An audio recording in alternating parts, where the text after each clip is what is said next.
কাঁথিতে বিজেপির জেলা নেতৃত্ব ও মণ্ডল সভাপতিদের সাথে বিশেষ সাংগঠনিক বৈঠক করেন বিরোধী দলনেতা শুভেন্দু অধিকারী। তিনি সাংবাদিকদের বলেন, তৃণমূলের চোরগুলো সমস্ত গ্রাম পঞ্চায়েতে 80 ভুয়ো বিল করে রেখেছে। তারা 5 লাখ টাকার মেটেরিয়াল সাপ্লাই দিয়ে 25 লাখ টাকার বিল করে রেখেছে। তিনি বলেন, 100 দিনের টাকা আরও কিছু দিন চাকরি ও ডিএ দিন, সমকাজে সম বেতন দিন। এসব দেওয়ার জন্যই তো সরকার। এই যে ঘোষণা, এর মধ্যেও কতগুলো অন্তর্নিহিত উদ্দেশ্য রয়েছে বলে জানান বিরোধী দলনেতা শুভেন্দু অধিকারী।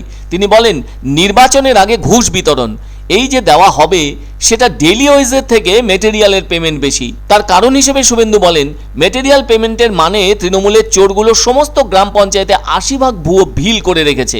এ ব্যাপারে তিনি জানান, তারা 5 লাখ টাকার মেটেরিয়াল সাপ্লাই দিলে 25 লাখ টাকার বিল করে রেখেছে। ফলে এদেরকে কয়েক হাজার কোটি টাকা ভোটের আগে পাইয়ে দিলে তোমাদের 50% টাকাও তো কোনোদিন পেতে না। শেষটায় যেন হাইকোর্টের নির্দেশে 4 জনের প্রতিনিধি দল তদন্ত শুরু করবে কোনটা আসল আর কোনটা নকল সেটা বের করতে বলে জানালেন শুভেন্দু অধিকারী। তিনি আরও বলেন, মমতা ব্যানার্জি জানেন ফ্রডগুলো জেলে যাবে 2-4 মাসের মধ্যে, তাই এখন লোকসভা ভোটের বৈতরণী পার করার জন্য টাকা দিয়ে দেবে, আর ওই টাকার 60% মেটেরিয়ালের টাকা। শুভেন্দু অধিকারী বলেন, অর্থ দপ্তরের লোকেরা তাকে নোট পাঠিয়েছেন মুখ্যমন্ত্রী 7 তারিখের আগে একটা অ্যাডিশনাল লোনের প্রেয়ার করার জন্য বাজেট সেলকে বলেছেন এই লোনটা তিনি নেবেন। এর ক্ষতি সেটা হলো রাজ্যের ঋণের পরিমাণ বাড়বে। যেমন 951 কোটি টাকা পরশুদিন এসেছে জল জীবন মিশনের, সেই 951 কোটি টাকায় ভারত সরকারের জল শক্তি দপ্তর শর্ত দিয়েছে ওই 951 কোটি টাকা পশ্চিমবঙ্গ সরকারকে সেম অ্যাকাউন্টে দিতে হবে, তারপর ওই টাকায় মুখ্যমন্ত্রী হাত লাগাতে পারবেন বলে জানালেন শুভেন্দু অধিকারী।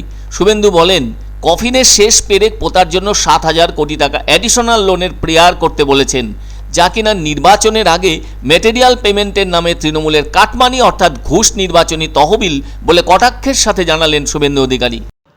প্রথম হচ্ছে নির্বাচনের আগে ওয়ান কাইন্ড অফ ঘুষ বিতরণ, ব্রাইব। 2, এই যে দেওয়া হবে এটা ডেলি ওয়েজেসের থেকে মেটেরিয়াল পেমেন্ট বেশি। মেটেরিয়াল পেমেন্ট মানে তৃণমূলের চোরগুলো সমস্ত গ্রাম পঞ্চায়েতে 80 ভুয়া বিল করে রেখেছে এবং তারা 5 লাখ টাকার মেটেরিয়াল সাপ্লাই দিলে 25 লাখ টাকার বিল করে রেখেছে।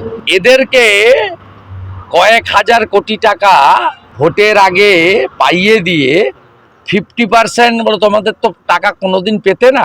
তারপরে হাইকোর্টের নির্দেশে 4-ম্যান টিম তারা ইনভেস্টিগেশন শুরু করবে কোনটা ফেক আর কোনটা ট্রু, কোনটা অরিজিনাল আর কোনটা ফ্রড।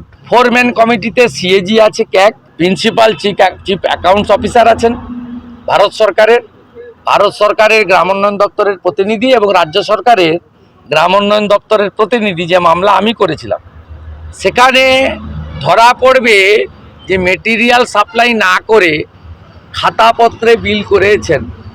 তাই মমতা ব্যানার্জি জানে এই ফ্রডগুলো জেলে যাবে 2-4 মাসের মধ্যে। কারণ তদন্ত রিপোর্ট যখন জমা পড়বে তখন এটাও একটা বড় দুর্নীতির মতো, রেশন স্ক্যামের মতো, টিচার রিক্রুটমেন্টের মতো, কোল ক্যাটেল স্ক্যামের মতো বড় স্ক্যাম হিসেবেই আসবে।